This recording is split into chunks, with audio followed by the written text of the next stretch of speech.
What's going on, brother? Oh, how you doing, family? Hey, doing Peace and love. amazing, bro. Doing amazing. Yes, yes, same here, man. Feeling good. Feeling Yes. uh feeling really peaceful right now.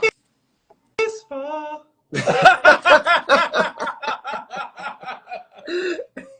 What did he say? I'm all by myself and a soul peaceful. He slid on that one. He slid on that one. I'm on. Yeah, I'm yeah, gone. yeah. I'm Dum, dum, home. dum. Shout out to Sage. Shout out to Yeah. your boy Sage Yoda, man. Sage Yoda. He be making them bangers, them hyphy, zenned out meditation Bay Area hyphy Hyphy. bangers. Mm-hmm. Peaceful. Oh, yeah.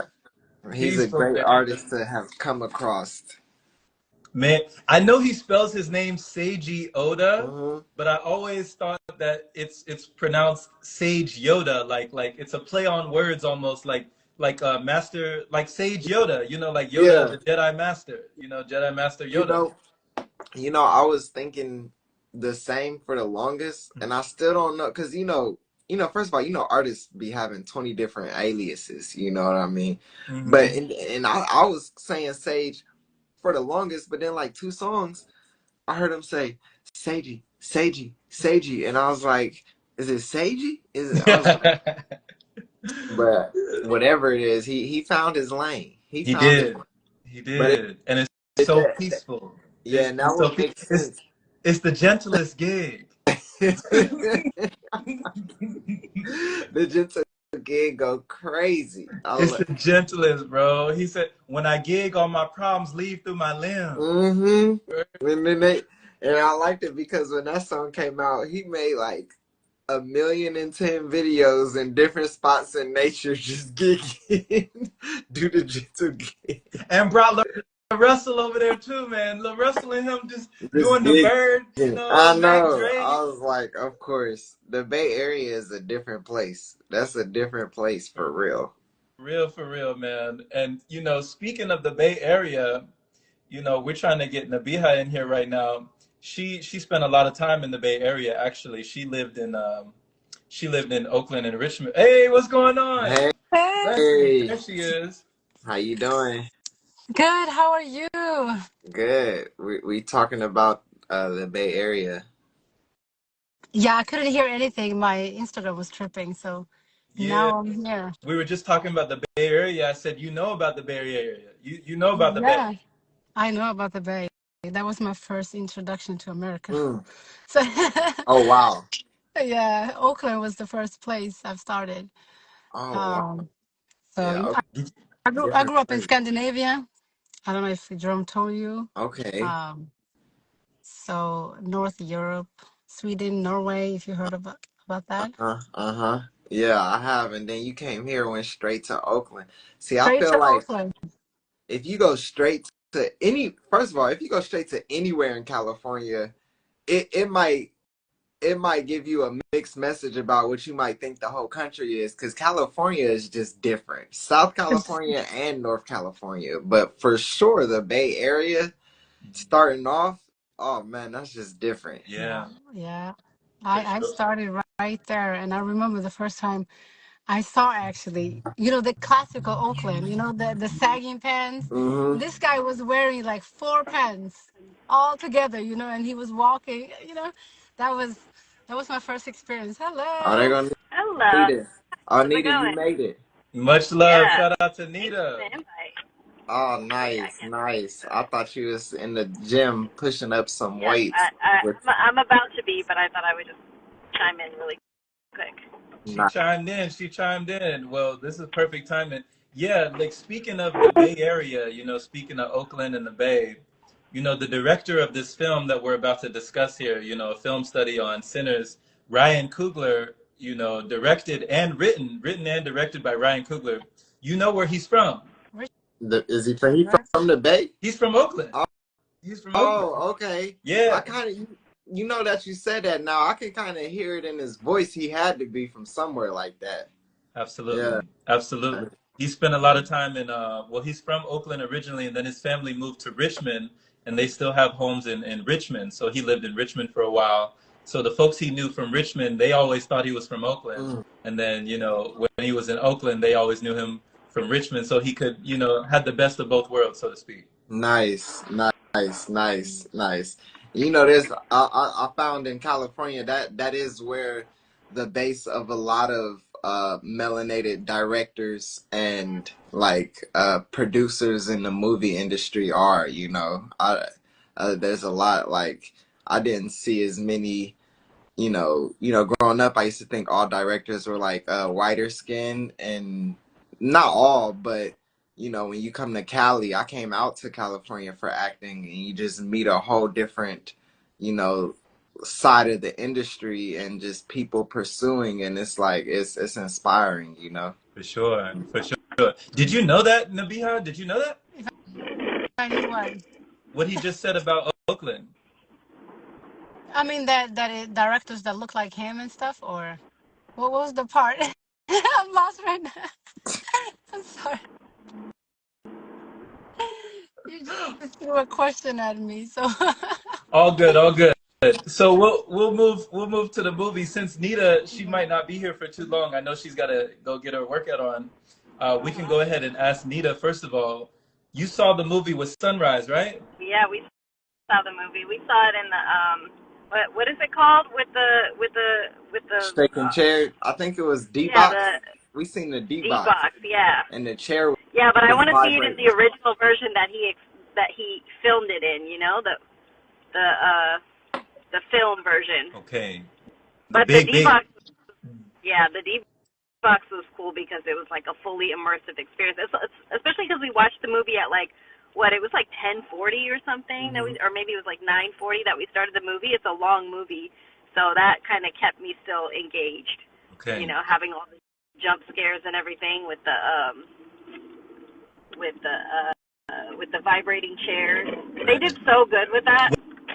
Was it as scary as you thought it was going to be, Nita, or do you like horror movies? I had no expectation. I didn't know anything about the movie before we went, so I kind of went into it blindly, which was cool. I didn't even know what it was about or anything, so nice.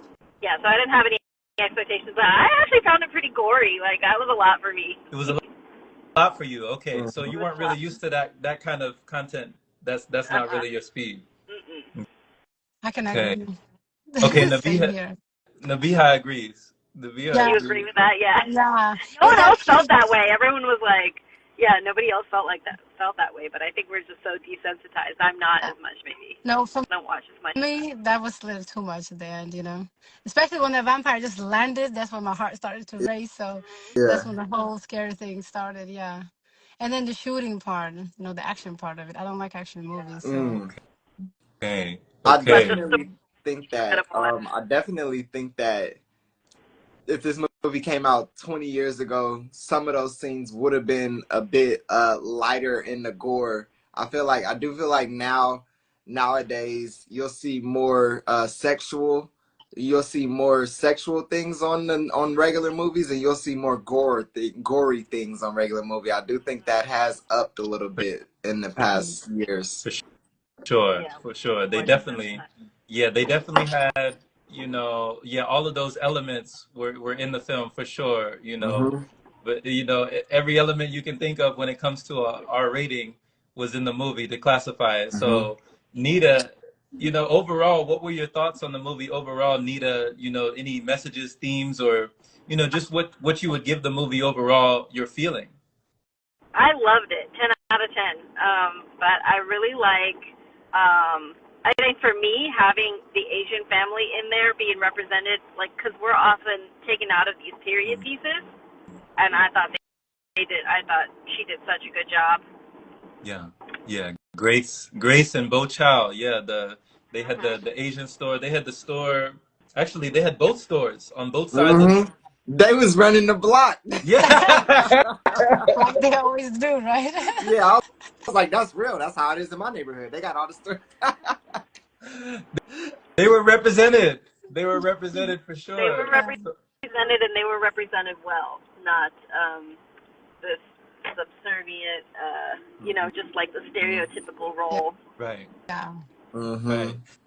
They even had I noticed the Native American representation in there too. They had a little bit of that as well Mm-hmm. when they were chasing Remick, the main villain in the movie. Yeah. When they were chasing him down, they had that as well.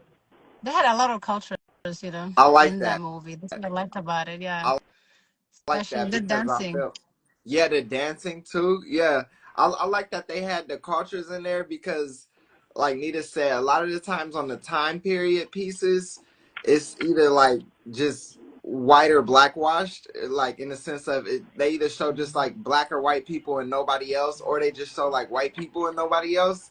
And so I Hmm. did like it was refreshing to see like yeah there was a whole that all the different groups of people were around Yeah. during this time period Hmm. and they coexisted Exist, yeah, Yeah.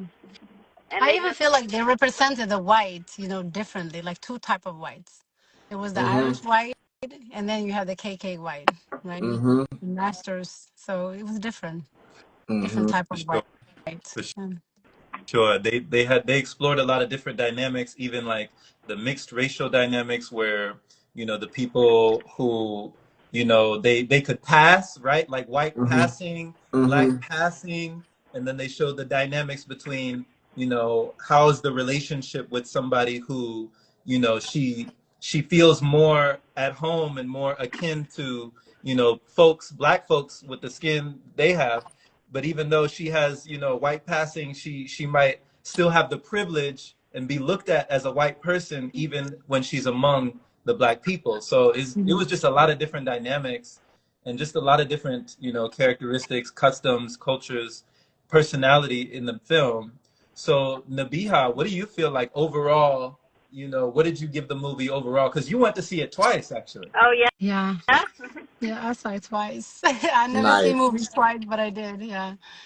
So what I liked about it is I didn't have any expectations like Anita, and that's when I saw the whole movie, I was like, oh my God, this was good. Like during that dancing, they had so many different cultures, and that captured my attention. Like they have the African culture. Did you guys see that dancing guy like in the middle of the yeah? mhm Those are the smiling. Have you guys seen those African cultures? The one that smiles. mhm They have this bird kind of culture, mhm right? So they were representing that, and then the vampire aspect of it. So all of that, I really loved it. I really Nice. loved it. mhm Yeah. Awesome. Awesome. How about you, Sunrise? oh man yeah I gotta go high. This is high quality, 10 out of 10. I feel like I want to see it again. I'm like when I found out people were seeing it twice, I'm like I'm missing out still, and I'm like I've seen the movie. Yeah, I want but to hear like what it's like watching it the second time around because I want to watch it It's again too. yeah, because you watch it better to with watch different second time. eyes. Yeah. Second You time Yeah. because watch it with different you have eyes. kind of especially when you walk in so blind because we both walked in to it. I guess all three of us walked into it the first time blindly.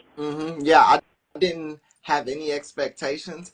I like this movie. I'll definitely go 10 out of 10. I felt like it brought back I feel like it brought a lot more creativity, Hmm.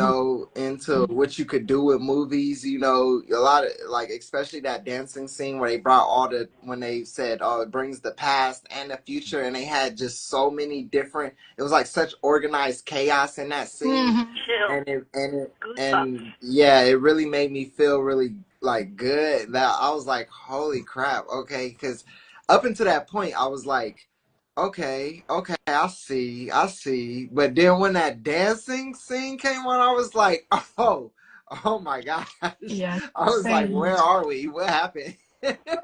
and but another thing that was kind of pivotal, and Nita, I told you this before, but another thing that was kind of interesting is the book I've been reading right now is the autobiography of Malcolm X. Mhm. And, you know, just that day that we seen it, I was in a section of the book, and in the Malcolm X book, he starts off in like the 30s and 40s, and he's talking about that time period and his time living in there, and that day we seen the movie, the part of the book I read was him talking about when he was a little bit younger and he got a little older, like middle school age, and he was looking for jobs and just and it was in that time period, and he had talked about getting this job where he was shoe shining at like a music hall, and he was saying how it just blew his mind, and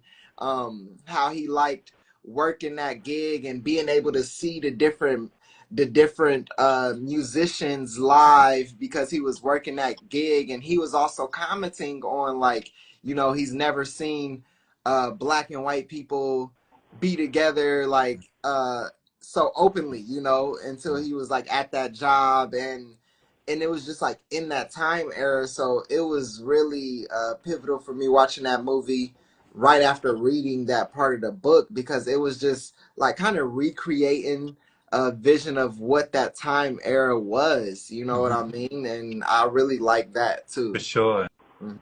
For sure. You remind me, Sunrise, like back when I read that book, the autobiography of Malcolm X, I remember hearing when he was I think he was in Chicago or someplace. Did they call him Chicago Red or Detroit Red? What was his name? Was it He might Detroit have. Red or Chicago Red? It might be Detroit, but I'm not sure.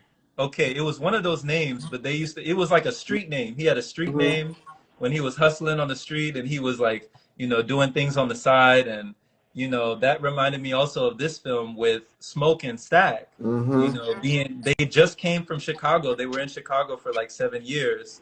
And the dynamic between Smoke and Stack was brilliant because, first of all, they're played by the same person, and just shout out to Michael B. Jordan and Ryan Coogler for being able to direct that, because like they said, the interviews that I watched with them talking about the technology and just him going to twin consultants, people who are identical twins in real life, and him consulting with identical twins to how do I get the personality and the mannerisms and the differences and the uniqueness, and how do I differentiate these characters, Smoke and Stack.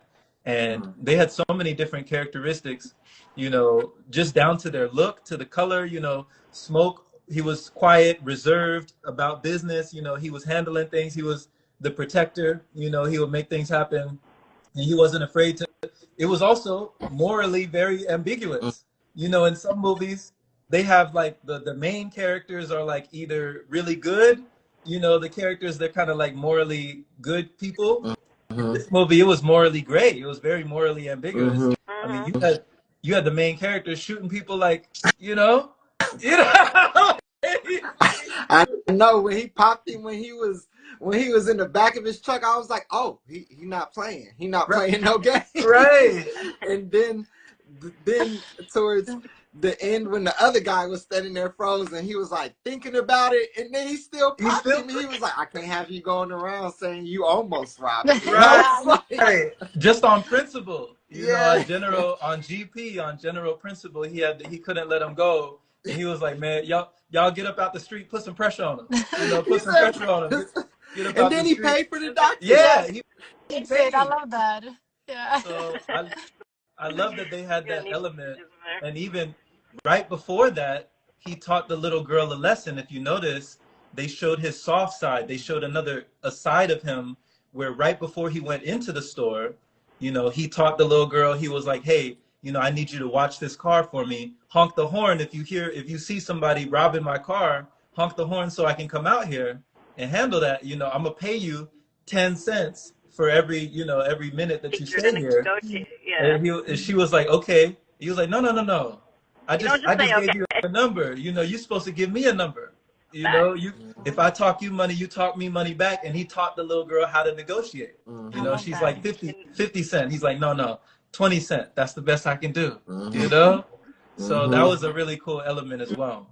Yeah. And then later on in that scene, he did it like right there with what was the Asian lady's name? Grace. At the store? Grace. Yeah. He did it with Grace when he was like, I need this sign. And she like 15. He like 12, 11. And then they was just like playing cards, throwing back to back. I was like, oh, yeah, they negotiating for real. Yeah. So, my goodness, Nita, who was your favorite character in the movie? If you had a favorite character, who would you say it was, Nita? I gotta say Stack. Stack? Mhm. Really? Yeah, I think he did. I really like the two of them together. I like, I think he did such a great job. I want to hear actually from you guys before I jump into this class real quick. I'm going to jump off this live in a second.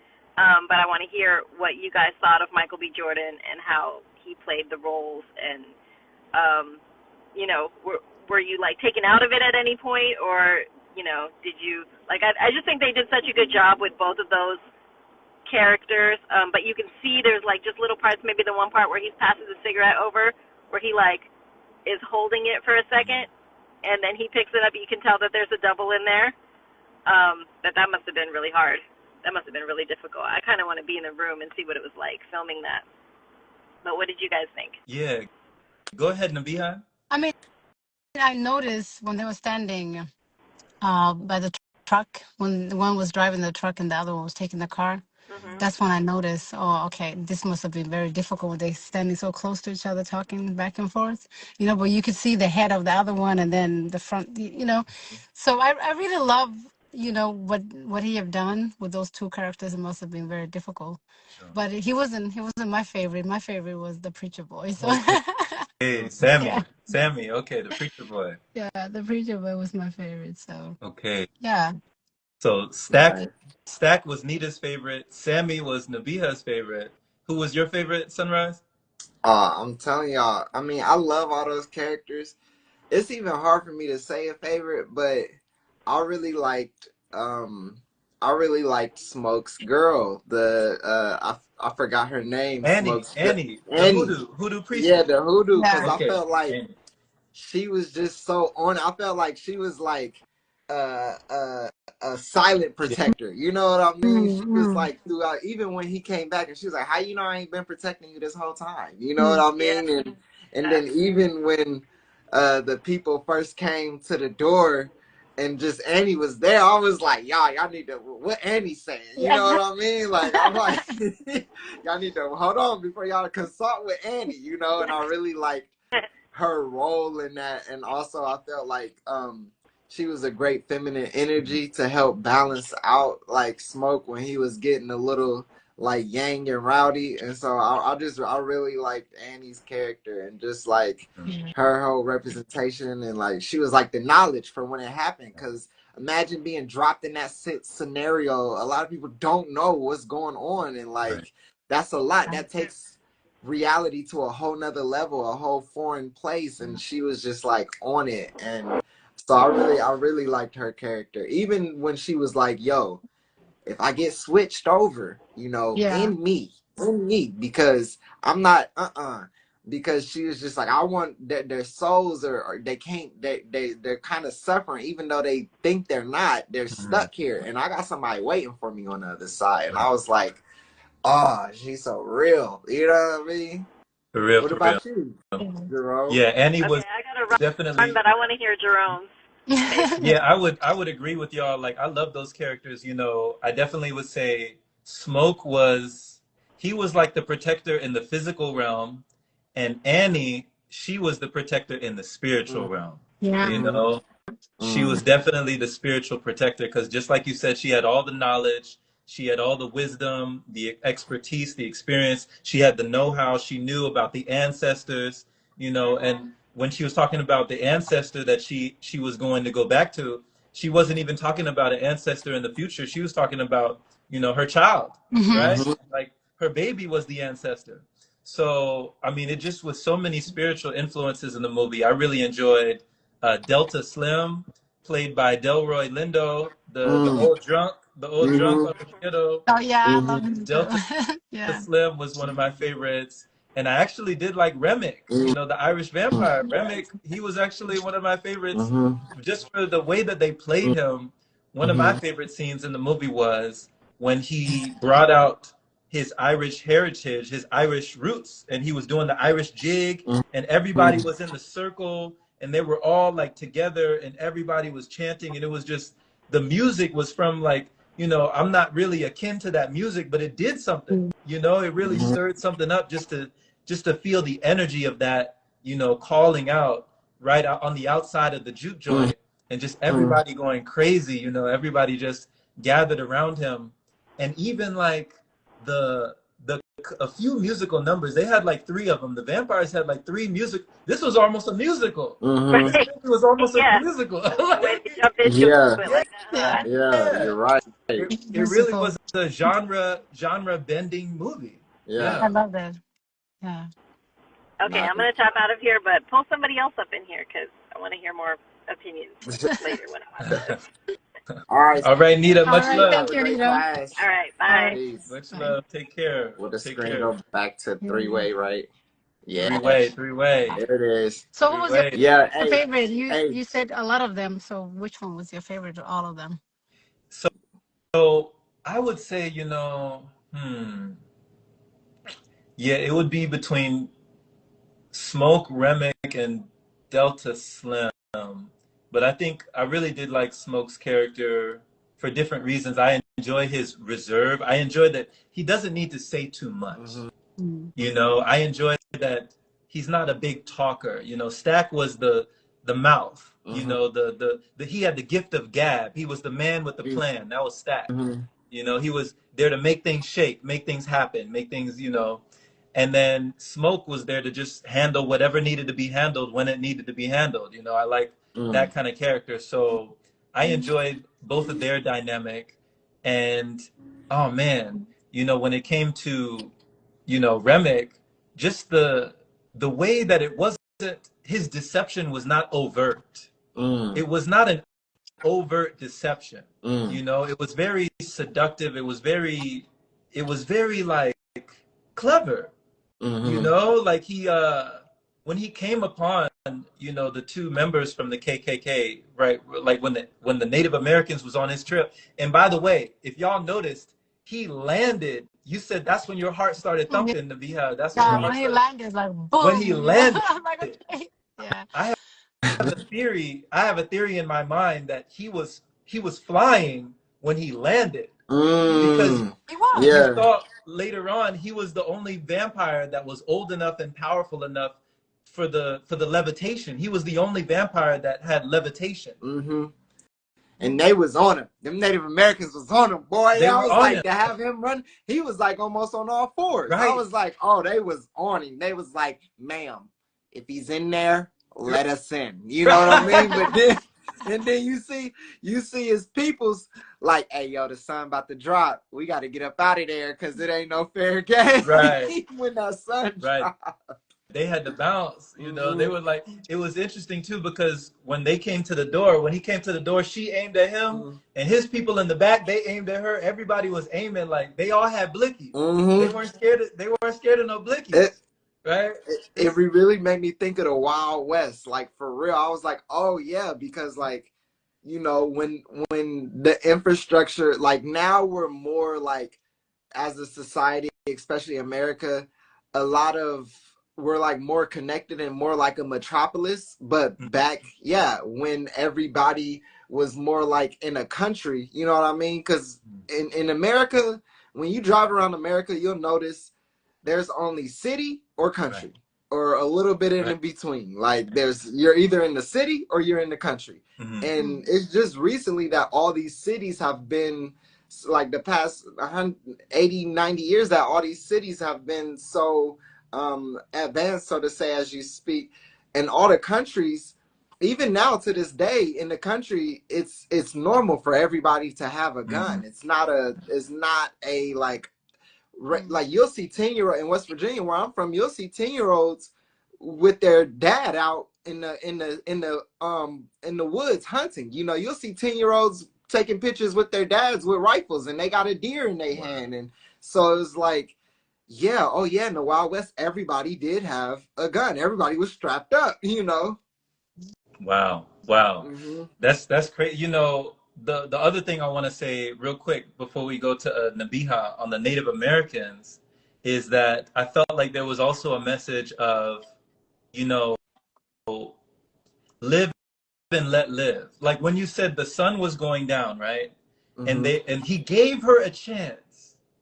He said, ma'am, we have reason to believe that somebody's come up in your house. Like somebody is in your, if who we think is in your house is in your house, God help you. God help you. If you invited this man in your house, God help you, right? You know, like we're out here looking for this man. He's not who you think he is. But if you let him in here, you know, God help you if you let him in there. But we need to act quickly. And she was like, y'all need to get out of here. And the guy was like, the sun is going down. We need to, let's round it up. Let's go. He was like, all right, may God rest your soul. Like they left, and they weren't trying to be the savior. They weren't trying to be the hero of the movie. They left her with that lesson. Like, okay, it's on you. We gave you, we tried to help. You don't want our help. It's on you. Yep. There was a message in there. Like, we got to protect our own people. We got to protect, Right. Was it a daylight? Well, that was happening, by the way, or was it was like sunset. It was like sunset? The sun was setting. Yeah. Okay. Because when he landed, he was bloody, right? When he was hurt. landed, he was like burning. His body was blistering. He must have been flying throughout the day then, or something. They probably flushed him out of wherever he was hiding and forced him into the sun because they was on him. Like, exactly. They would chase him only during the day, I guess. That's why they didn't chase him at night. Okay. Exactly. So he almost didn't make it. I even saw it looked like his body was starting to heal right in front of them. Like while he was talking to them, those blisters and the burn marks on his body were slowly starting to heal little by little. And then, of course, the rest is history. Once they invited him in, and he gave them the gold, right? Once he saw the KKK costume in the back, he was like, okay, I know who I'm dealing with now. Like let's talk. Let's, if it don't make dollars, it don't make sense. Yeah. Let's bring out the gold. Yeah. Let me just cut to the chase. I know what you want. Yeah. I got more of this. Where that came from? Let me in here. And then they let him in there. So, my goodness. So, Nabiha, we can go to you on each of these. Let's see. So you said your favorite character was Sammy. So let's go to Sammy. So the preacher boy. Why did you enjoy the preacher boy so much from this movie? I mean, I loved all the characters, really. Like, I felt like all of them was good. Annie, that was her name, right? I loved her too, But the preacher boy was just representing something about passion. He was going for what he wanted, no matter what his dad was saying. He saw his future. He saw what he wanted. So, and I really liked that. It was a time. Was it Stack or his brother that told him, like, "Hey, just go back and do what your dad do." Like, there's nothing in Chicago for you. Yeah. But he wouldn't listen. He's like, "I'm not a little boy. I do what I want." Right. So, and then at the end, when he was holding that guitar, he was holding on to it all the way to the end.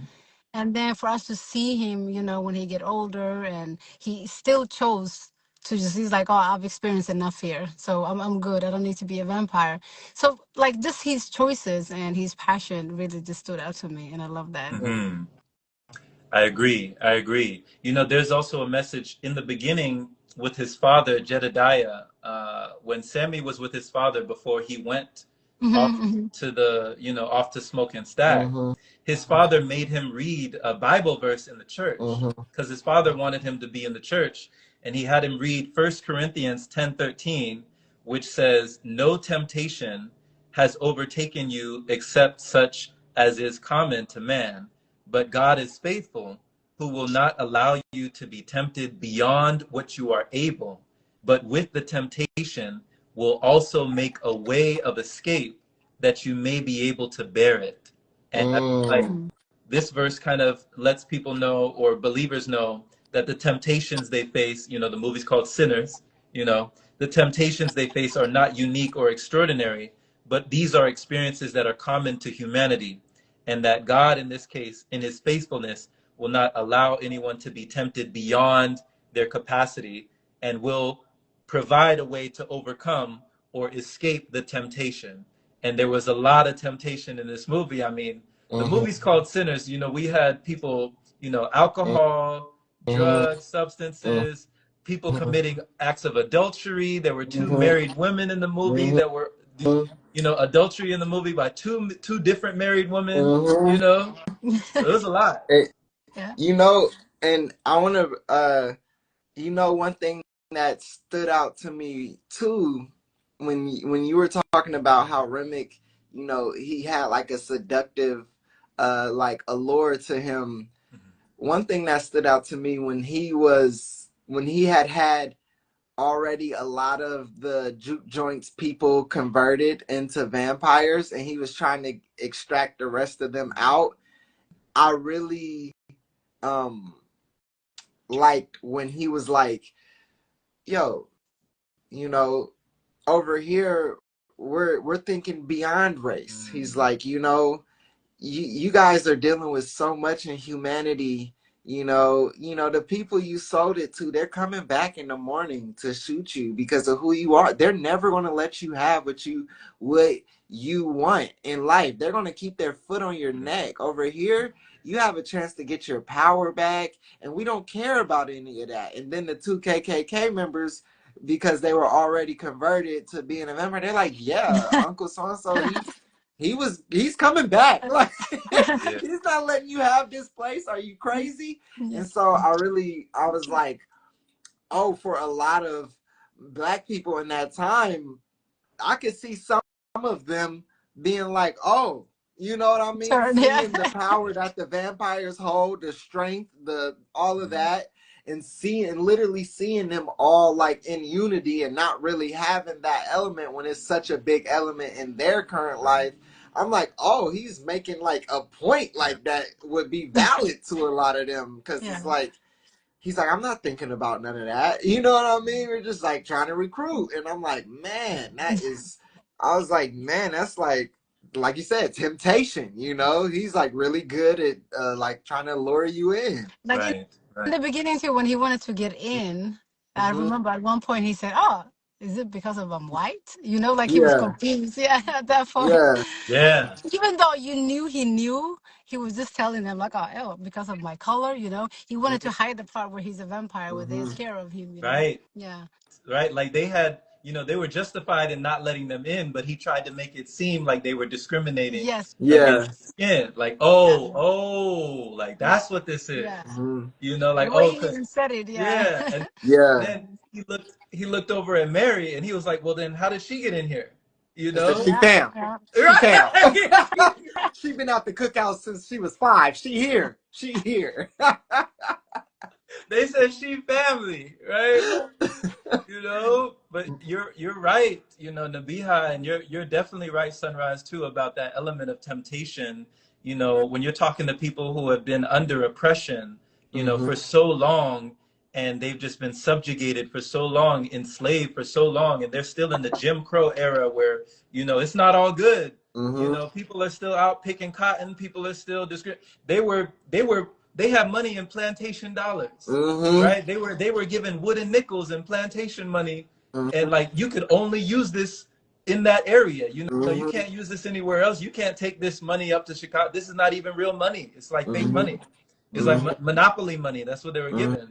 So when he's talking to these people, telling them like, yeah, man, like just come over here. Like we're about love and community. This is Mm-hmm. love. This is all out of love.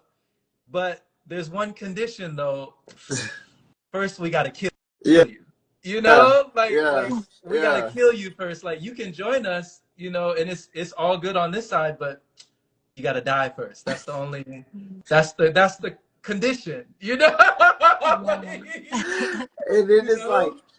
um, you know, it also said a lot too when they started playing the song when it was first the 3 vampires, and then they Mhm. started playing the song, and then at first, because everybody was at the door, like, and then when they started playing the song, some of them was like, oh, okay, like it's not what we doing, but and I feel like that says a lot about like how society, and like I feel like today uh, music is a medium that a lot of society uses to introduce wickedness to people. And it was like music allows people to literally open that door and allow certain wickedness to come in. I mean, even Mhm. if you think about like a lot of uh, the rap and hip hop today, like you'll hear the beat and you'll be like, okay, crazy, but like the actual content of the words of what they're saying is like, bro, this is crazy. Are you crazy? Or do we got 6-year-olds saying this stuff? You know what I mean? Yeah. And I feel like that symbolized that really good on like how music can be used to introduce wickedness into people's life. Wow, that's a great point. Nabiha, what do you have to speak on that real quick? I mean, you could see when the father told, the preacher boy that he would bring the devil home. Mm-hmm. And then the vampire telling him that his music was the reason why everybody got together. So that Mm-hmm. somehow, it was telling us that the music can invite, different things. Like, but I feel like, it was representing two different freedom. You can have this freedom where you are trapped in your soul is trapped here, and you can have, this world to yourself and you can live here forever. Or you can be free, Mm-hmm. let your soul be free. Like Annie said, free me. So it's Mm-hmm. like Sunrise is saying, in those times, when it was slavery, it's very tempting to just say like, okay, hey, I want to be free. Let me just be a vampire. Right. It's easy to say that. But then at the same time, if you're Annie and you know that real freedom, you want to Mm-hmm. be released from this curse, So I Yeah. feel like the music played a big role, but then it was kind of how you use it. It was the intention behind it. Mm-hmm. So for the preacher boy, knowing that his dad planted these words in his mind, and then all of this going on in just one day, and then for him to make the choice of like, okay, hey, this is what my heart is telling me. This is what I find peace, and this is what I want. And he went with his music. I think he transmuted that music into something positive. Yeah. You know, Yeah. because he knew, okay, if I have this talent, let me do it the right way, Mm-hmm. Yeah. not how my dad did it, because in his, again, being the preacher, it was also another prison, right, that he was scared of. He didn't want to be in that prison of his dad doing the same thing that his dad did, so he was seeking a different freedom. Everybody was seeking some different freedom, I feel like. Right. For sure. 100%. Everybody had a hunger Mm. in the movie. Like when we're talking about hunger, everybody was hungry for something. Yeah, even that white lady didn't want to be white in that situation, Right. you know? And he was telling her, I can't be with you because of, you're white. Right. They gonna mess me up. Yeah. Even even when they first met her at the train station, off of Mm-hmm. the train platform, like Sammy, he's seen that she was looking directly at Stack. Mm-hmm. And so Sammy came over to Stack. He's like, bro, like, there's a white lady over there looking at you. And he was like, hold on, don't look. He told her, don't look, like keep your head down. And that was like a small little part, but people don't realize back in those days, we were instructed, like it was almost like an unwritten thing. You weren't supposed to look Yeah. at a white woman. Like you could get, something could Yeah. happen to you if you look at her the wrong way. Yeah. I mean, Emmett Till. Emmett Till was years after that. This was in Clarksdale, Mississippi in Yeah. 1932 during this movie. Emmett Till happened years after that, Wow. So just for looking wrong at, like he told him, keep your head down, like look over there, don't look at her, right? But when she came and he realized who she was, then they started, you saw that they knew each other. Oh, she Yeah. ran up. He's, I knew she had some. I knew she was at the cookouts the way she ran up on him. I was like, oh yeah, she he said, maybe been. shade white. Yeah, I was like, she got a little percentage in there somewhere. Yeah. The way she ran up and just like I was like, oh okay, and one of my favorite scenes was the very last scene where after the credits and you see Sammy, like, who's obviously like have had success in his music career and he's older, and then boom, in comes Stack and Mary in their 90s gear. Right. and Right. and Coogee sweater. yeah, with the Coogee, he had the Stack ring. I was like, oh, my boy been having a time. I'm like, and he's like, and I really love that scene just because it was like, it was all love. You know what I mean? It was like them just checking on their cousin type vibe. And like, he was like, how? I thought at first, I was like, where's the scene going to go? Like, is is Sammy gonna like try to kill him, or is where is this going? And then are they gonna try to change him or what? Right. And then it was just like he was like, I'm not gonna hurt you. You know what I mean? We bought all your records. I like the older music than this electric stuff, and they just was like reminiscing, and they was like, can you play that for me? You know what I mean? And I like that they offered him. They like, you sure you don't want me to change it, bro? He said, your time is Right. You know, it's getting there. it's getting there. It's getting And I there, bro. really loved that scene. Mm-hmm. And just when Stack gave him a hug and and then when Sammy was like, I'll still be thinking about that night every day. Right. And it's really it's traumatizing. He's like, for me too. He's like, that was the last time I seen my brother, Last time you And seen the sun. last time he seen the sun, when he said that, I was like, ooh, that's Yep. crazy. That's Yep. sheesh. Yeah, It's that's been not the years. freedom you want. Say again, Uh, Nabia. Say it again. I said that's not the freedom you want. Like he came back to offer him again when he smelled him and said, "Hey, you're gonna die. You want to convert now?" You Mhm. know. And it's like, no, I don't want to have that kind of freedom where I Right. can't see the sun. Right. Mm-hmm. Not Yeah. that kind. Yeah, not that Mm-hmm. kind. There's Yeah. that it's that message, the age-old message. What profits a person if they gain the whole world but lose their soul in the process? You Mm-hmm. know? Like when you lose your soul, it's like even though it's something so intangible, your soul, Mm-hmm. like what is the soul? You can't touch it, you can't feel it. It's not like this material stuff, but it's priceless, you Mm. know? It's priceless. You can't really put a price on your soul. Mm-hmm. What price can you put on your soul? Real. Once it's gone, Yeah. Like they both admitted that was the best day of their life. That one day at the juke joint, that was the best day, Mhm. Mm. you know? Yeah. It was powerful.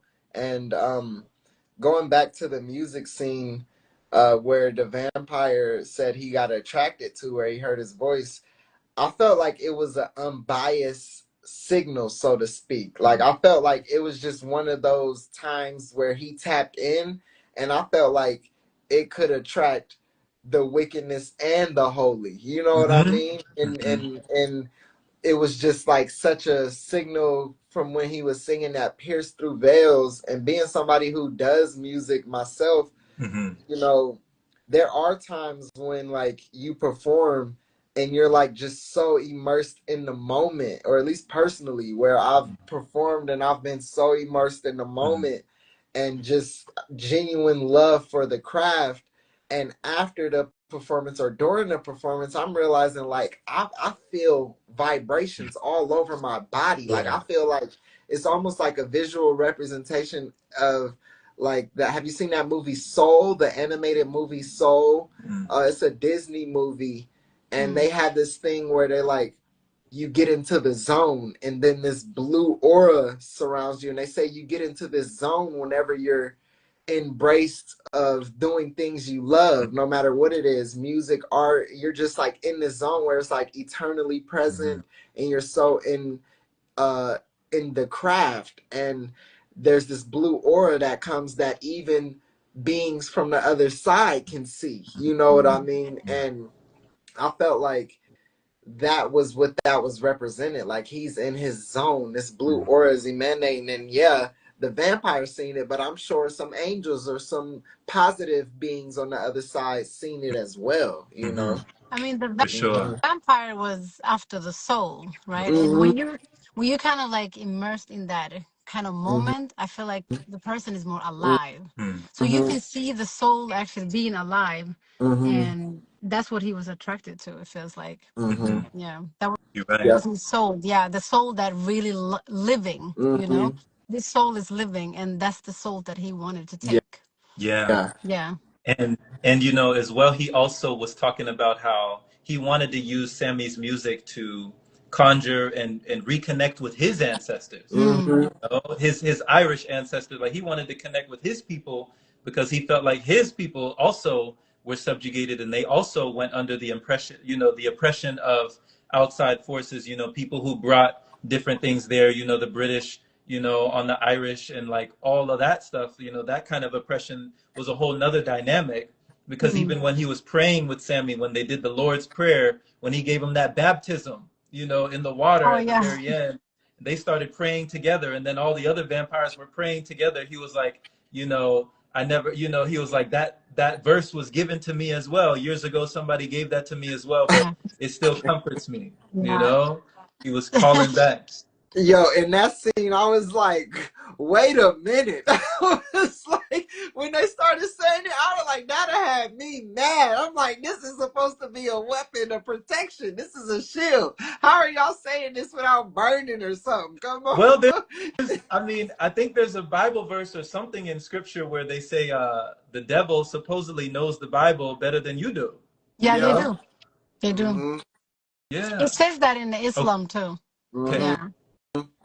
Because they just Mm-hmm. mean like the devil is someone that knew that Mm-hmm. sinned, basically. Yeah. Yeah. Yeah. Mm. And you can even bringing it back to the scene where he fell out of the sky and he was burning, he was on fire. Mm-hmm. That can be symbolic of like a fallen angel. Mm. You know what I Mhm. Yeah. mean? Like an Yeah. Yeah. angel who fell from the Mm-hmm. sky, his wings are burned off. Like that's a fallen angel right Mhm. there. And now he's landing and he's trying to, make his way through, this civilization who Right. are not his people. He's not really alive. Mhm. He's already dead, but he's trying to cling to, that hunger that just it can never be satiated. Yeah. So in a So, sense, he was trying to get free too.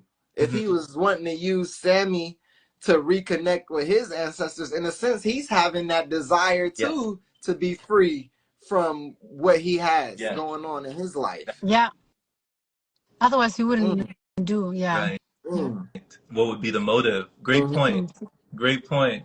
So I love both of your points, Nabiha and Sunrise on Sammy, how Sammy's music has those supernatural effects. They illustrated that with a beautiful illustration at the very start of the movie. You hear Annie. Annie is narrating in the background, talking about the mhm, griots and the folk players and the firewalk, like the storytellers and the mhm, people, the Irish, the Native American, the African, like all these people throughout time and space and history and generational, these people who can conjure and who can, basically how their source of power can be creative and destructive, how music can transcend time and space, connecting the living and the dead, and also become a bridge between the past and the future. mhm, Because I loved how, you've seen the dude with the rock star guitar on the mhm, stage, dude with the they were working the djembe drum. You seen the mhm, girls over there twerking, the TikTok girls over there mhm. twerking, right? You seen the gangsters, the OG in the back. They was just, what I'm They saying, was they're doing the stepping, big kickboxing, my stepping. man. And then the Yeah, dudes playing, he rolling dice with the Mexicans in the back. yeah. You know what I'm saying? They had a whole casino. Like he brought everything in there. It was like a perfect merging of all of the timelines. Hmm. You know? I Yeah. felt like that represented all of those people in their zone at the same time in their own Yeah. time. And like when you're saying it transcends the time, I felt like that was a moment they're all in their zone, and then that led them to being in that same spot. You know what I mean? Right. Exactly. What did you think, Nabiha, about Sammy's relationship with Pearly? Now, Pearly was the married woman that came up to him first at the sunrise. Sunrise. That's a question for Sunrise, What did maybe. you think, real quick, Nabiha? Because she came up first. She approached him right after he was playing at the train station. Yeah. He was like, "I think I seen you from somewhere." He was, trying She to put was it on there all wild. smooth, and she put her hand out and he shook her hand and she said, "I'm married, by the way." And you remember what he said?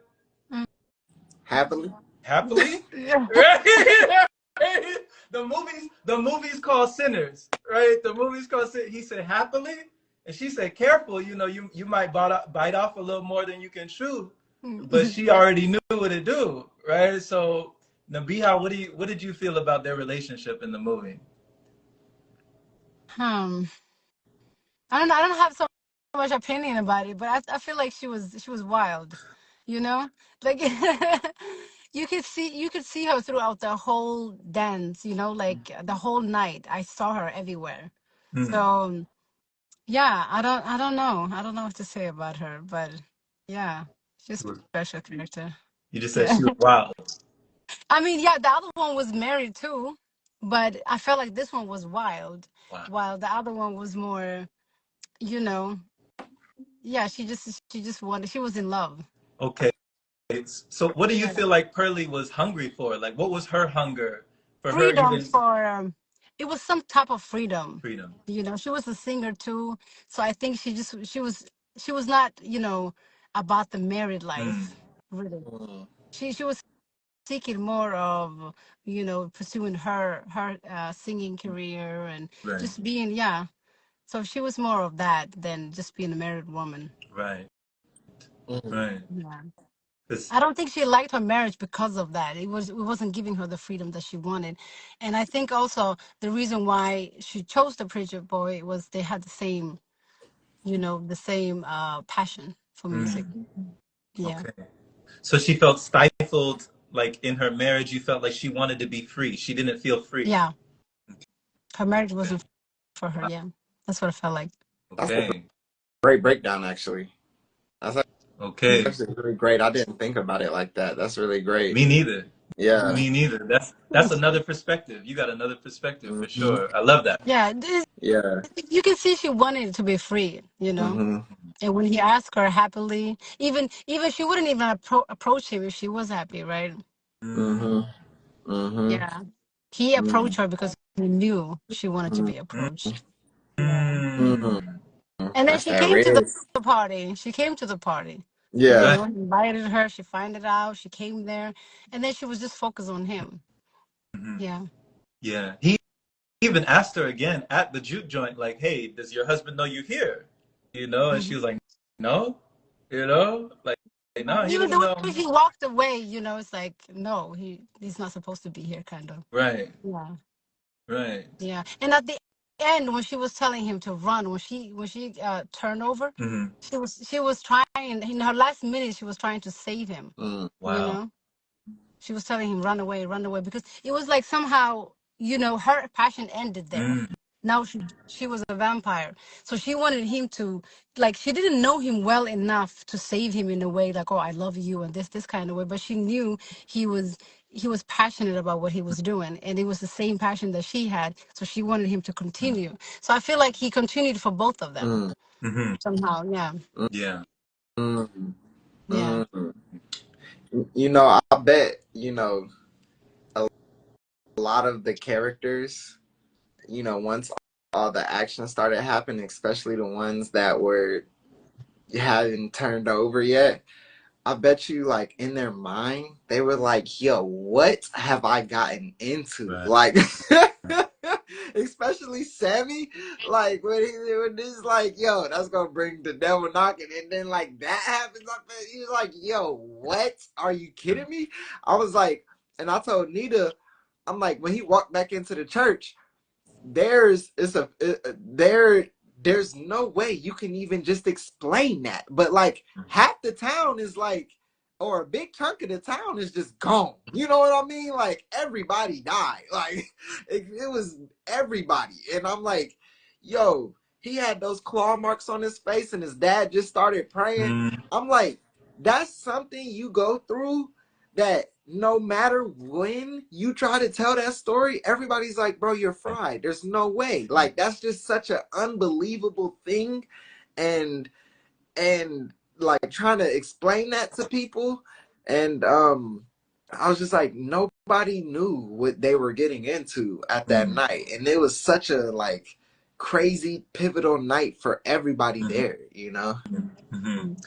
Can real quick before we move away from Sammy, can we touch on the fact that, like you said, Nabiha, he was still holding on to that guitar, Mm. like even after the guitar broke, when he slammed the guitar and it saved him, when he slammed it into the vampire, and like he only had a piece of the guitar left.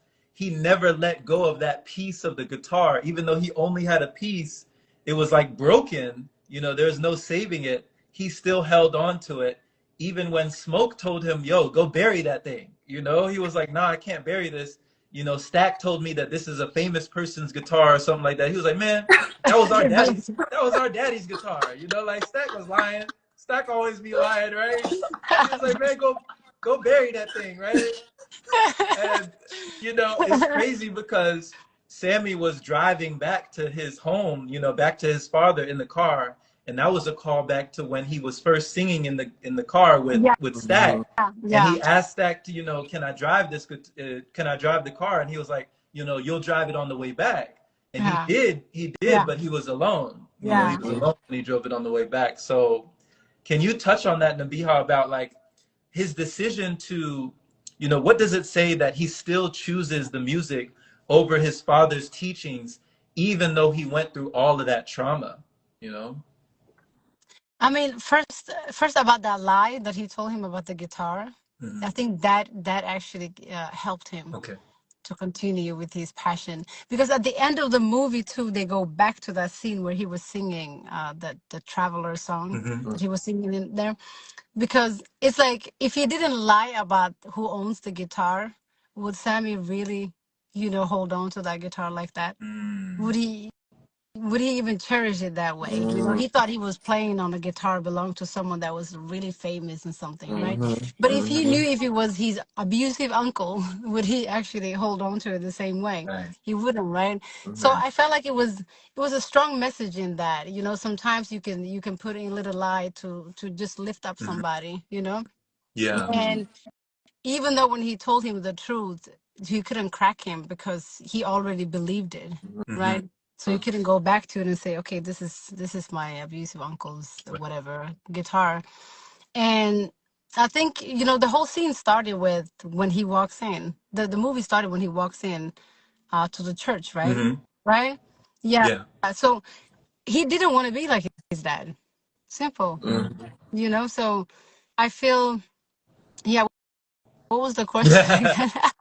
No, you answered it. You know, you answered it because I also appreciate that you brought in that layer of his abusive uncle, because there was a lot of trauma from so many different sides, from so many different characters in the movie that had undergone trauma. But there was also the dynamic of, you know, Smoke and Stack's father abusing them. Hmm. You know, like he said, you know, Sammy asked him, he asked Stack, he was like, did y'all really kill y'all dad? And he was like, nah, we ain't kill him. You know, Smoke did. You know, I was knocked out and he was already burying him when I woke up. Because You know? he knocked him out. Right. The dad knocked him Exactly. out, right? Right, His yeah. dad knocked him out. So they were asking Sammy in the car when they were driving, like, hey, does your dad beat y'all? Like how is your dad? Like how is he at the house? How does he treat you? Mm. You know, they were asking him for a reason because they had already undergone abuse when they were younger. And you see how, you know, kind of hurt people, the systemic, like that generational abuse kind of gets passed down, and the pain gets passed down. And I mean, they were in the, I guess, World War I, you know, because you know when Stack was the vampire, he was on the other side of the door, like, you know what, we've been together, you know where, like German trenches, Chicago gangways, like we've been through way more than this. Like, you gonna let this door stop me between me and you, you know? So they had been through so much war and bloodshed and just all of that, even after all of the abuse that they endured from their father. So there was a lot of that element in the movie really sprinkled in, you Mm. know? And they still returned home. Still. Like Danny said, yeah. Mm-hmm. So you've been through all of that, but you standing in front of me right now, you know, in one Right. piece. Mm-hmm. So, yeah. Yeah. Such a great film. Man. So hold on now. We're okay. How much more time do you have? Well, both of you. Let me ask both of you. How much more time do y'all have? Um, I I I just gotta. Are we I good? got some time. I got a little bit of time. A little bit of time left. Navia? Yeah, 10, 15. yeah, same Okay, here. cool. I got a little bit of time. Cool. So speaking on trauma, the character Delta Slim. So Delta Slim was one of my favorite characters because in the first scene that we see him in, he demonstrates something that is kind of like the theme of the movie, if you want to call it, that a taste of freedom could cost you your life, Mm. right? Mm. Delta Slim demonstrates something because Stack comes to Delta, Delta Slim, asking him, hey, come to our juke joint and play for us. We want you to play for us tonight. I'm gonna pay you $20. And he was like, no, I'm going to the Mesners. I always go to the Mesners every Saturday. I've been going to them for years. And he was like, I'm not going to your juke joint. I never heard of your juke joint. First of all, you not gonna pay me $20. You gonna maybe pay me $20 tonight. They gonna pay me on time. They're not gonna be late. And they've been here already, and they're gonna be here eventually. They're gonna still be here 10 years down the line. I don't know about yours. And it was only when he gave him the Irish beer, right? He had the taste for the liquor. So he gave him the Irish beer. He had that taste of freedom, like you said, Nabiha. Once he got that taste, he was like, okay. And then he threw in the $40. He was like, how about I give you all the beer that you can drink, and I'm going to up it to 40. And then he was like, okay. He sacrificed his morals for that. But then he ended up paying for his life. He ended up paying with his life. So if he had just stayed with the people that were loyal, stayed with his own people, the people that were riding for him, he was riding for them because they were riding for him. None of that would have happened. But he got tempted by the taste of freedom. I Right. think though, if you think about it in a different way, he was a drunk, Mm-hmm. and he knew. He even said like, "I don't even have those 10 years." The 10 years they will stay. They will be here in another 10 years, and then he wasn't even sure that he would have that 10 years, right? So Right. somehow I feel like he had a better death in that party than he would expect to have, because he knew he was gonna die as a drunk. He knew he would die like one day, just like of the alcohol, right, or his liver fell or whatever. Mm-hmm. But this time he was actually protected. He told them like, hey, if the devil's gonna come in here, let him go through me first. So he died with some dignity in that party. Yeah. So that I He died with some aura. yeah, he did. He did. Wow. So I feel like, he didn't lose in that night. And I think he actually gained his freedom. I Wow. don't know. He didn't, if he turned vampire, but he gained some type of freedom that he wouldn't gain if he was sitting in that spot that he got him from. Okay. Mm. That's a great take. That's a great take. What do you say, Sunrise? I say it's kind of like it's like what I said before. I really like what you said, Nabia. But also I'm like, you know, nobody knew what they were gonna go through that night. And so like I bet when everything hit the fan, there had to be a thought like, man, I should have just went to my regular Saturday drink. What did I get myself into? Like, where are we at? Yeah. And so I think I really like his character though. That part too where he was like, they gonna have to go through me, like, and he's like protecting the younger generation. Mm-hmm. And he's like, nah, you a good musician and he's not gonna get you, he's gonna get me before anything. Mm-hmm.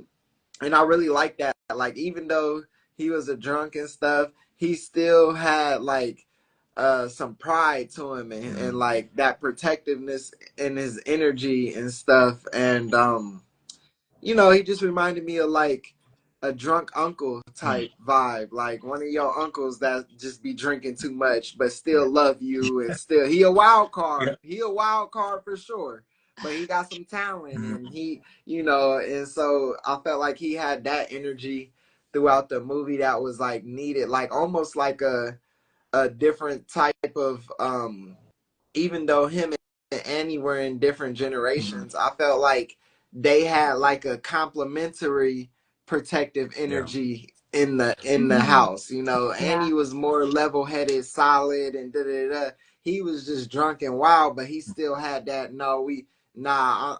I'm gonna be the ones on the front lines. They gonna have like, y'all can get away, I'm good. You know what I mean? Like, I'm gonna do what I can to stop this. Right. Yeah, For sure. experienced. Yeah. You've seen it all, and somehow he's seen it all. Yeah. Yeah. And I feel like that also played in, the fact that he has seen it all, that played into just his character as, the way that he was always needing to be drunk. I think that it wasn't like something he chose. It was almost like out of survival, just to continue living with all of the things that he endured, with all of the trauma. Like when they passed the chain gang, the chain gang on the side of the road that were just singing while they were like, while they were digging on the side of the road, he stood up and he told them to hold their heads. Y'all hold your heads, right? And they asked him, who did you know back there? And he said, all of them. Mm. I knew all Yeah. of those guys. And Mm. that's when he told them the story of him and this guy Rice, Mhm. who when they were told to play for these people and they got a certain amount of money and he drank all his money, but his friend, tried to pay a couple dollars to get a train to go somewhere else to start a new life, but he got caught and then, they lynched him right there at the train station. And I find it very interesting that, Ryan Coogler being the director, he could have showed us the flashback of that scene, but what Mhm. he showed us actually was even more powerful. He let us hear what Mhm. happened. Like he let us hear the Yeah. rope being strung up and the Mhm. screams and then cutting off the manhood and the person screaming and Mhm. then being strung up. Like he let us hear that auditorially while witnessing visually like Delta Slim's trauma. And Mhm. it was almost like it got you really emotional Mhm. because it's like the laugh to keep from crying. Mhm. Like sometimes you gotta laugh to keep from crying because it hurts so bad. And Mhm. he's just slapping his thigh, like he's just slapping his knee, like Mhm. And then Yeah. he turned it into like music. Mhm. He right. turned that pain into music, I what a love lot that. of us Yeah. do. There you go. Mhm. There you go. So that brought it back to the message of transmutation, like how music can transmute that Yeah. energy. Mm-hmm. Yeah. Yeah.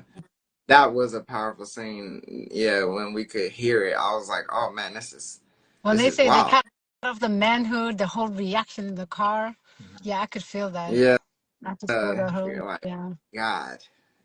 Man. Yeah. Man. So Yeah. so let's talk about Annie real quick because Annie, we touched on her earlier, but she definitely is the spiritual anchor. And her relationship with Smoke is marked by a shared grief. Of course, they lost the baby, but how does their bond, do you feel like, influence the actions and decisions? And what do you feel like what does her end signify in the contents of like sacrifice and protection? Because she definitely did a lot, from the mojo bag that she had Mm-hmm.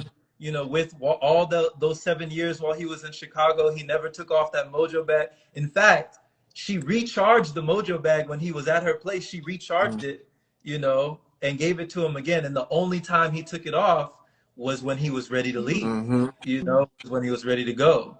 Yeah. Yeah.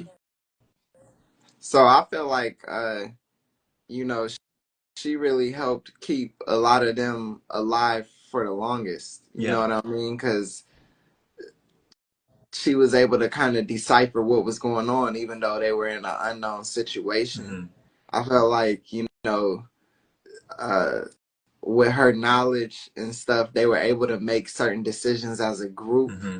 to help them elongate their existence, and they help them like fight back. And I feel like if it wasn't for her, they could have easily all gotten swallowed up and became vampires. Easily, Yeah. easily. Yeah. Yeah. Even even from cornbread, Mm-hmm.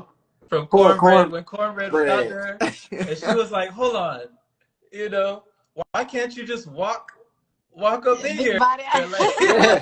like, You about 7 foot, 300 pounds. What you mean? you all of a sudden you need our permission to come up in here, Yeah. Yeah.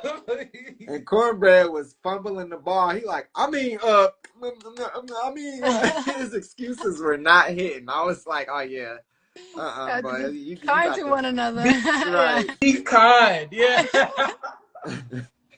Being kind to one another. It felt like, the vampire was speaking through him, for Yeah. him over there because he was talking about like we just can't come in invited. So, like he just talked about we. He kept saying we. And they're Yeah. looking over at him like, who's we? Like they're just, who are you talking about? Even, he was like, we need to, do what we supposed to do. And Delta Slim was like, what are we supposed to be doing? You know, You've been walking in and out of here all day. Yeah. He's like, uh. it was, oh man, but she definitely saved them for sure because Yeah. You know, she was like, no, no, no, you're talking to me right now. Like, let's not get sidetracked. You know, you've been walking in and out of this juke joint. What's the matter now? Like, why can't you just admit that you did? This was a moment that really gave me goosebumps. I got chills when she said this. She said, why don't you just admit that you did? You did, and you can't come in here because you did. She was cold blooded with it. She was cold blooded. I was like, there you go, Annie. Let them know. Give them the knowledge. Let them know. Oh Yeah. man, Yeah. that shook me. Yeah, man. That shook That me. was crazy. And Yeah, that was a funny. without her, they wouldn't survive. Nah, They wouldn't not survive. at all. So she was a bigger role, yeah. They almost was about to let the first three vampires in when they was playing the music. They was Yeah, close to letting them Mm-hmm. in. They that would was have been over. close. Yeah. There was even a sound at the very end. I don't know if you heard that sound or if you noticed that, but right when Stax was about to bite, you know, his twin brother, when he was about to bite Smoke, he couldn't. Like there was like a force field, like a barrier that stopped him from biting That was his the brother, and that was the mojo bag. Like what he was Mm, holding on his neck stopped him from being bitten. He couldn't get past the barrier. mm. The See, barrier. Annie going crazy. See, that's why I like Annie. She is just Yeah. she was going crazy. I And love it. she said it was a double entendre when she was, you know, in the after with the white. She had on all white, you know, very symbolic, all white, and she's holding the baby. Mm-hmm. And Smoke is smoking a cigarette. He's smoking his last cigarette. And she's like, you know, you can hold her. You know, if you know, put that cigarette out, you can hold her. You Mm-hmm. know? Like, but I don't want any smoke to get on her. Mm-hmm. Right? That was a double entendre. Like, I don't want the soldier, you know, Mm-hmm. to get on. I don't want any smoke to get on him. I need Elijah, you know. Yeah. Mm, Yeah, Yeah. Yeah. That was such a great ending. yeah. man, I Like you loved it. said, she was the spiritual, protection. spiritual Mm-hmm. protector, Yeah. spiritual protector. Now, okay, a lot of people had thoughts on what's her name, Mary, and the way that if so, there's two characters that people were blaming. On the one hand, people were blaming Mary because she went and talked to them, and she was the first one that they let in Mm-hmm. and started everything, right? But Yeah. on the other side, people were blaming Grace because Grace screamed out and let everybody in, right? Mm-hmm. Hmm. So, what do y'all have to say about that, about Mary and Grace? I liked Grace. I like Grace setting it off. I ain't gonna lie. Okay. When Grace set it off, I was like, "Oh, it's action now. It's action. We on go mode. We on go mode." I was sorry she did it, because I was like, "Oh, y'all about to really be fighting." But I felt her pain, like, and I like that, just that heart, even though she, like, probably knew she was gonna lose. I, I, I like that, like, just like let's slug it out. You know what I mean? Let's get it. You already Squabble took, up. yeah, squabble up. You already took my man, and you threatening my daughter. I ain't finna wait in here, cause she was trying to go out herself. You know what I mean? She was trying to go Yeah. out. You know, they wouldn't let her out, and Yeah. so I like that she just set it off, because I was like, yeah, y'all gonna have to, because the longer y'all in there, I mean, yeah, the sun will save y'all, but it's just, I don't know. I like that part. And I don't blame Mary, because they sent her out there. You Yeah, know what I because she mean? was They sent white, they Mary. sent her out there. Mm-hmm. Hmm. They sent her out there. Yeah. Nobody knew. And Nobody knew she what was was white. She happening. can talk better with them. Actually, she offered herself. Mm-hmm. Yeah, Mm-hmm. she offered herself. She said maybe they understand me because they're white, right? Oh, yeah, you're right. She Yeah. did. So she took that on herself, you know. True. And then True. also I didn't like how she approached them. She sat down with them. She wasn't even skeptical about any of it. So I mean, like she invited in. If Mm-hmm. anybody would blame anybody, I would blame Mary. Mm-hmm. Because she wasn't careful at all. She Mm-hmm. just trusted her white people, and then she sat down with them. But if it was a black woman that was approaching them, she would have some skepticism in her Mm. somehow. Yeah. So yeah, they wouldn't buy her that quickly. Even when Right. she Mm-hmm. she walked away like she would trust them, and they get her from the back, Mm-hmm. right? So it's the trust that she gave, and then also when she was walking in. and the doorman when he invited her, the way she did it, you know. Hmm. Yes, so I would blame her, but the Asian lady, I think, yes, I think she was the only one that regretted that night. Mm. Okay. Mm. Okay. Yeah, you could tell by the energy, you know, that Yeah. yeah. The other ones maybe not, because if they were all seeking some type of freedom, Right. and Mm-hmm. then but she wasn't. She had what she wanted, and it was taken away from her somehow. So she was about to go and get back. Mhm. So if they let her out and then she did that way, that would be better. But Okay. yeah, I could see that Yeah, she regrets. I know. I ain't gonna lie. From the viewer's perspective, I'm like, okay, let's set it off. But if I was in that room and she said, "Come on in," I'd have been like, "Grace, what are you doing? Have you lost your mind?" Yeah, I and, know what you and, mean. and you like how I like how immediately they was like, "Up, get the weapons right now." They was all in sync. They like went all to the table and they was like, it's time." Okay, Yeah, and then yeah, because it's but I like can these are see. superhumans. Yeah. I can see also like why wait till tomorrow? Mm. You know, why sit in there, right? So it was they had to act now. So I Hmm. understand her standpoint. You know, you couldn't be in there and just wait for the vampire or just watch somebody turn into a vampire again, you know? So you would Yeah. have done what Grace did. I mean, I maybe we could have waited for the sun to come out, you know? That's the only way. But at the same time, you know, she was going for somebody that she loves that was taken away, and then her daughter was threatened. So I can't see finding peace in being in that building. You know, I wouldn't. What if you got killed in that building and now you didn't even fight for the people that you love? You know, so Mm. that Hmm. that kind of, yeah, So you're saying like, how can you live with yourself after that, knowing that you didn't fight for yeah. your daughter? For her, she felt like, you know, I'm gonna die either Okay. way. You know, Hmm. let me do it while I'm saving my daughter. You know. Okay. Yeah. And to be honest, because of that move, they were able to clear out all those vampires Mhm. because the whole Hmm. town could have got taken over with all those people. Yeah. Yeah. And so it was like because she set it off right there, that fight ultimately led to all of their demise. Yeah. Hmm. Obviously, except Stack and Mary, but like that was the pivoting moment that like they needed to have that fight. You know what Hmm. I mean? Because they saved Agree. the town, even though so many people in the town got Hmm. killed. They essentially saved the town. Hmm. Hmm. They did. And and the irony, the really unfortunate irony was that they were already they were already messed up from the beginning.